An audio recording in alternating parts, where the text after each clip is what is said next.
1,400 families abandoned their homes, fearing for their lives and forcing them to leave their homes. Hello, my name is Stanley Heller. Welcome to The Struggle. We'll start with this fine picture with Wafa Ali Mustafa giving a message that all the oppressed, from Syrians to Palestinians to Iraqis to Ukrainians, should feel enthusiasm, pain, anger, and huge hope. Tweets from the Syrian network talking about the thousands of Syrians killed by Russia since 2015. Then to a corner of Syria, Rukban, not under Assad control, where 10,000 refugees live in the shadow of a U.S. base. The U.S. won't let the area be conquered, but Biden, like Trump, won't send in any supplies. A baby died there unnecessarily recently.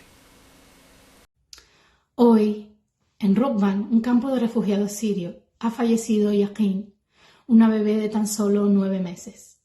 Yakin ha fallecido porque la comunidad internacional no se toma en serio sus responsabilidades, porque el gobierno jordano rechazó la opción de trasladar a Yakin a su país para poder tratarla y así salvarla, y porque el mundo en general muestra una actitud dubitativa, cobarde, frente a lo que está ocurriendo en estos campos de refugiados. Tú y yo tenemos la responsabilidad de tomar conciencia de lo que está sucediendo y de llevar a cabo pequeñas acciones, de dar pequeños pasos para así poder ayudar a estas miles de personas que viven en estos campos de refugiados.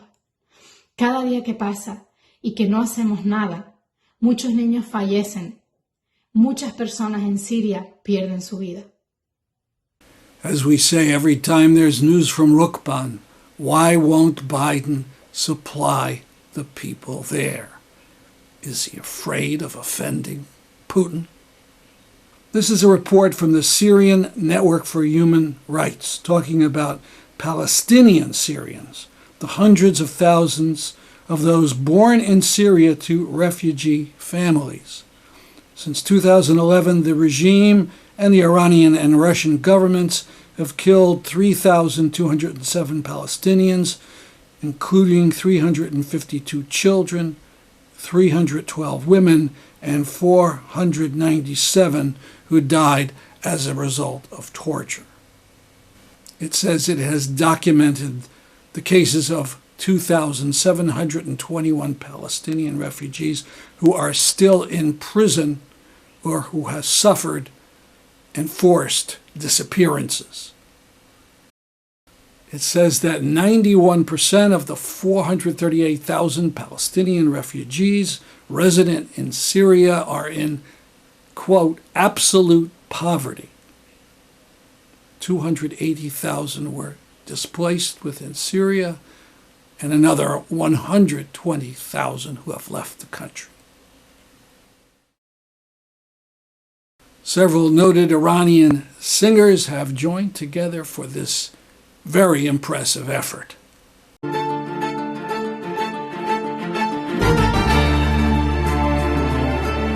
توی تعبیر رویاهای سال خورده،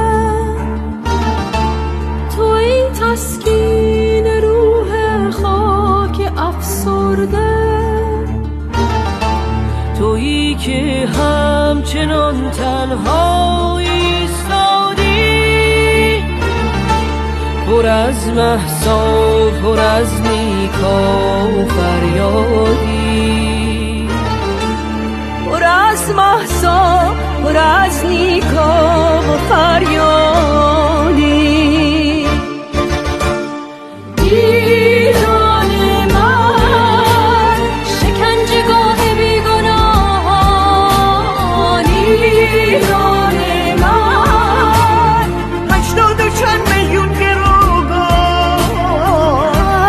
بغض من شب گریه میرسه به توفان.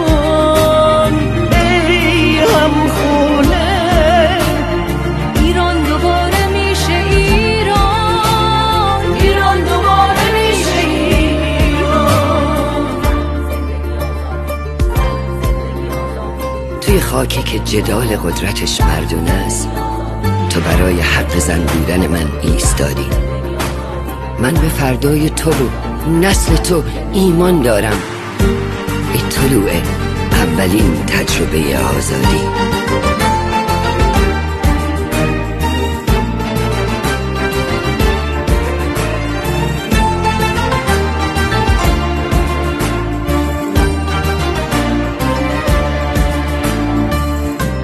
مسیر رو به فردا رو تو تاریکی نشون دادی، هزاران ضربه سنگین زدن اما نیفتادی. تو رو از دور تماشا نه، فقط میشه ستایش کرد. شما اسطوره هامونی، فقط باید پرستش کرد. تو رو از دور تماشا نه، فقط میشه ستایش کرد. شما اسطوره هامونیم، فقط باید پرستش کرد. ایران من شکنجهگاه بیگناه،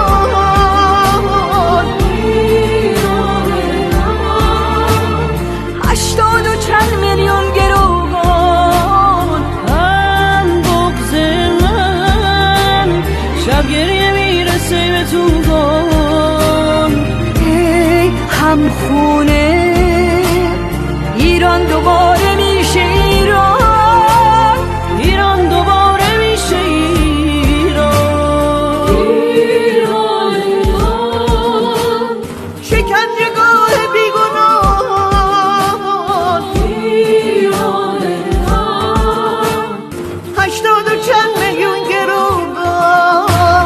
هم بغض من شب گریه میرسه به توفان. ای هم خونه ایران دوباره میشه ایران، ایران دوباره میشه ایران.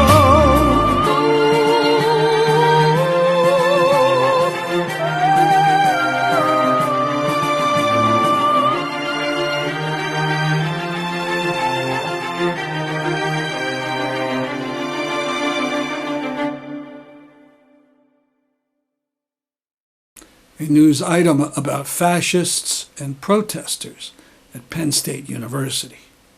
Penn State University canceled a speaking event Monday night with Gavin McInnes, founder of the far-right group The Proud Boys, following massive backlash and student-led protests. The event was sponsored by the right-wing student organization Uncensored America and also featured right-wing Blaze TV host Alex Stein. Penn State officials accused peaceful protesters of obstruction and censorship, but then claimed to not support McInnes and Stein's views. The administration canceled the event at the very last minute, but that didn't prevent goons from attacking protesters with pepper spray. These are some excellent photos by Zach D. Roberts. Check out his work at buckscountybeacon.com. Unfortunately, this is guaranteed to increase in the current diseased political culture. The January 6th insurrection was put down, but gently it will try to raise its head again. All this happened before, in the late 20s and early 30s, in Germany. Americans need to think about this and prepare. So here's a save the date notice. Author Marilyn Moose will be speaking on November 28th about her book Anti-Nazi Germans. The talk will be on Zoom and also will be viewed live at a room at Southern Connecticut State University in New Haven.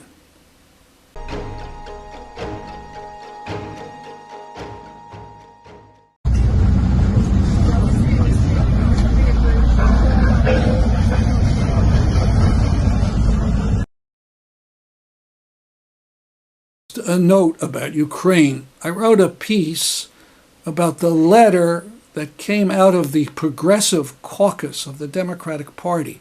It proposed a new strategy on Ukraine that would center on pressing for negotiations to satisfy Putin.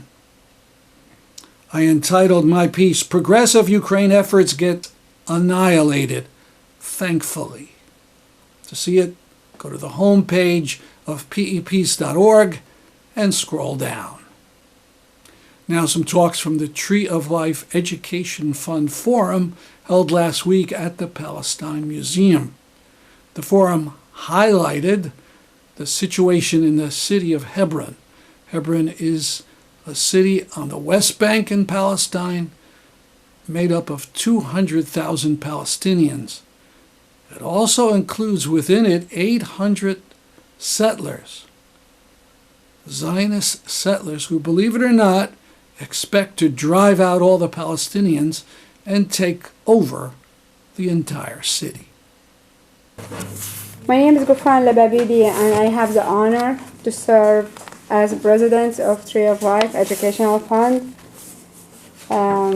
It's my great pleasure to welcome you all to our program today. Please feel home as I feel here. And if you like and you feel comfortable, please, you may close your eyes and imagine yourself that you are in a big tent.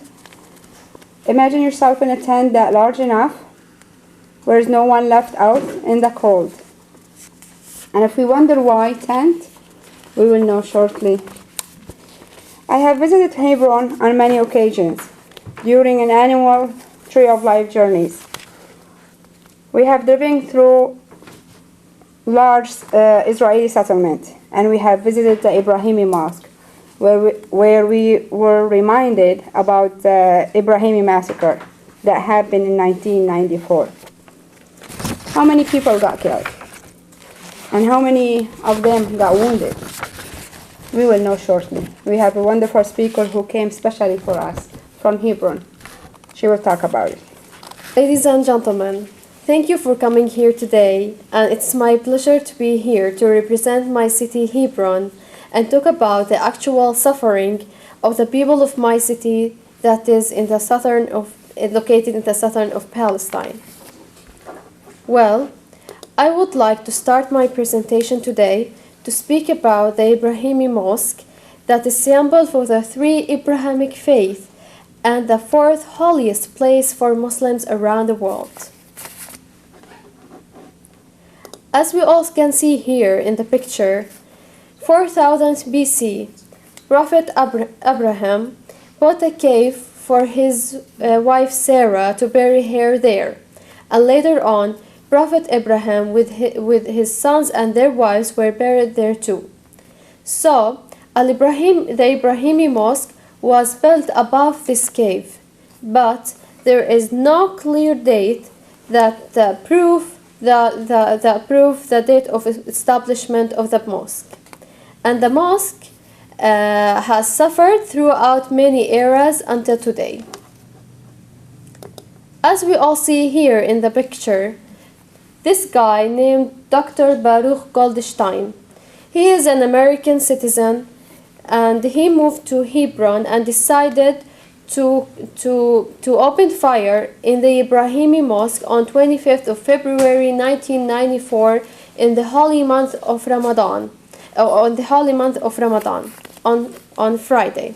So he killed 29 Palestinians and wounded 150 Palestinians, but in return he was killed. The consequences of this horrifying massacre is as the follow. Call for prayer is banned. Mosque has separated into two parts, 60% for Israeli Jew and 40% for Muslims. Dozens of military checkpoints and surveillance cameras, the Hebron Protocol. But let me return back to number 3, dozens of military checkpoints. Each time me, my friends, my family want to pray in the Ibrahimi Mosque, we have to pass through many checkpoints. And this is the picture of one of the checkpoints that we have to pass through. And after passing these checkpoints, we have to show our ID cards to the Israeli soldiers and then they allow us to pray in the Ibrahimi Mosque. And surveillance cameras. We have, as you see in the picture, these are the cameras are inside, outside, and all around the Ibrahimi Mosque, so the Israeli government can watch us all of the time. Hebron Protocol. It is an agreement between the Palestinian Authority and the Israeli government that says H1 area, it is under Palestinian control, and H2 area, it is under the military control. This is the H1 area where I live, and this is H2 area. My whole presentation will be all about it. Okay, settlers' behavior. Settlers are given the green light to harass children, women, and everyone who is passing in H2 area and who is living there. So, they are under protection of the Israeli government, IOF, Israeli Occupation Forces. And as I mentioned before, that H2 area, it is under Israeli military control. So, they must protect all Palestinians and settlers there. But what they do, they only protect the settlers who are living there, unfortunately. The entire streets, such as Al-Shuhada Street, and 1,800 of shops were closed by military orders. 1,400 families abandoned their homes, fearing for their lives and forcing them to leave their homes. Okay. So that's why we called Hebron the ghost town. Me, as a Palestinian, I don't feel safe when I go to H2 area. Okay, my family don't allow me to walk there alone. They tell me, Dalia, if you want to visit H2 area, you have to go with NGOs or with the groups. So, I was a volunteer in Red Crescent Society. We were doing some activities to encourage people going to H2 area and buy from the local shops that are sitting there, and encourage more people to walk in H2 area and not leaving it to the settlers, because as I mentioned before, they do harassment for us and they are protected by IOF. As we all know, that Hebron is the only city in Palestine that has in its heart settlements. We have 21 settlements and we have 21,000 settlers inside and outside Hebron. The outside, that I mean that is related to Hebron's lands. Okay, this is Al-Ibrahimi Mosque in the map, as you see. Do you see it? Yeah, and this is Al-Shuhada Street. Al-Shuhada Street, the street that I am not allowed to walk there. I am Palestinian. I raised in Palestine. I born in Palestine, but I am not allowed to walk there. But my friends of Tree of Life, when they visited Hebron, because they have an American citizenship, they were allowed to walk there. But I'm not allowed to walk there or go in a tour with them in Al-Shuhada Street, me as a Palestinian. And as we see here, this is Beit Hadassah. Beit Hadassah settlement, it is a first settlement in Palestine, in Hebron. And this is one called Beit Romano. Beit Romano, it was a school before the horrifying massacre, and now it is a settlement. Well, despite all the pain, at the end of the day, there is always hope and there is always light at the end of the tunnel. Allow me to quote Emily Dickinson. Hope is the thing with feathers that perches in the soul and sing the tone without the words and never stops at all. Which is why I would like to inform you that Hebron is considered to be the economic capital for Palestine, and it has one of non-charitable taqiyya, which is Sadek is going to elaborate. So go ahead, Sadek. Thank you, everyone. Hello everyone, my name is Sadek and I'm really delighted to be here today. I do feel that I'm home, so thank you for your warm greetings and thanks for your hospitality.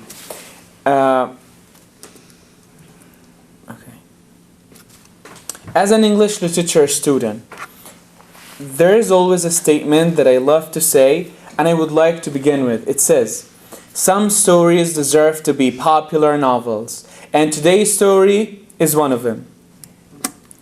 Since I was a child, I always wondered why my grandpa has been taking food such as bread, oil, or other stuff every Saturday to the place I'll talk about.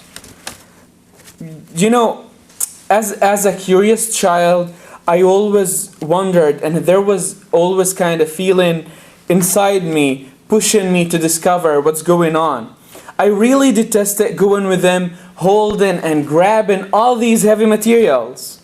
But at the end, I finally recognized and realized that my grandpa has been helping feed the poor and needy people in his community. I always felt proud of him and myself. So frankly speaking, my grandpa made that place an essential part of my life as a Palestinian from Hebron. This place, or the place, is one of the most known charitable organization, which is the Taqiyya of the Prophet Abraham, the soup kitchen, that has such an impressive story. Why is it named as such? It's named as such after the Prophet Abraham, who's known for his generosity and the fact that he gave a hand to all needy people. So the principles of the Taqiyya, the soup kitchen, are inspired by the traits of the Prophet Abraham. Establishment. The Taqiyya went through 3 phases in terms of its location. So it was originally founded 950 years ago during the era of the Islamic leader Saladin in Palestine. And it was exactly beside the Ibrahimi Mosque. It consisted of 40 rooms. It offered 3 meals a day, including breakfast, lunch, and dinner. It included a bakery baking more than 15,000 loaves of bread a meal, and rooms for visitors to have rest and sleep. It had been serving people until 1964, before it was demolished to expand the space around the mosque. The second location was directly built far away, the Ibrahimi Mosque, yet it was smaller and never adequate to meet the needs and provide services as it used to. In order to serve more people, in 1984, the third location was built again, near and beside the Ibrahimi Mosque, with a bigger building and better services. Well, to get a closer look on how the Taqiyya, the soup kitchen, works, I thought that the best way is to interview one of its workers. So I would like to quote Abu Hassan. Abu Hassan is a worker who has been working there for 21 years. He said, "My colleagues and I work year-round to kindly serve all people who are in need. The Taqiyya, the soup kitchen, offers the Ibrahimi soup 5 times a week and main meals twice a week, such as chicken, meat, or other delicious meals." And this is my favorite part. You know the idiom that says, "An apple a day keeps doctors away"? I created my own to suit the Taqiyya. It says, "A meal per day, hunger goes away." Because of the Taqiyya, Hebron is considered to be the city where nobody, like literally nobody, sleeps while being hungry. In my interview with Abu Hassan, he told me that usually around 2,000 to 8,000 people get their food from the Taqiyya, and in Ramadan the number is always doubled.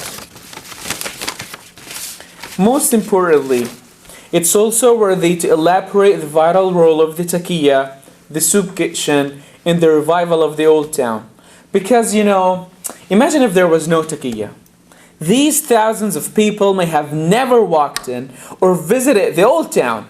Because of this major role, in 2017, the Israeli occupation wanted to get rid of the Taqiyya and uprooted it while it was repaired. But their efforts were in vain because of the resistance of the Taqiyya workers who maintained providing all needed supplies. Also, for me, the most impressive moment when Abu Hassan told me that so many donors who support the taqiyya excessively were broke in the past, lived and relied on the taqiyya. Guess like who? Just like my grandpa. Which is why I feel that the taqiyya of the Prophet Abraham is so unique. Therefore, all needy and poor people know that once their financial status get better, they're gonna come back, they're gonna go back and aid the place that fed them at some point of their lives. How does the taqiyya get funded? Whatever food is provided is due to the charity and donations that the taqiyya has been receiving since it was established, because the taqiyya mainly depends on the donations from inside and outside the country to carry out its continuous duty of serving and assisting whoever needs it.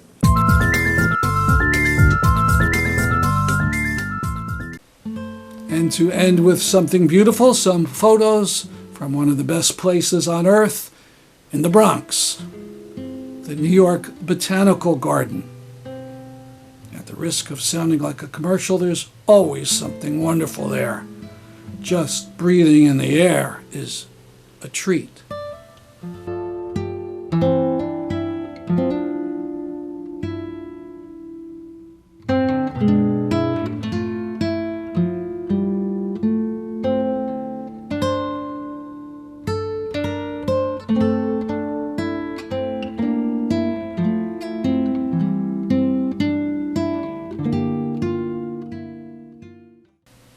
And from the children's garden, some Halloween pumpkins.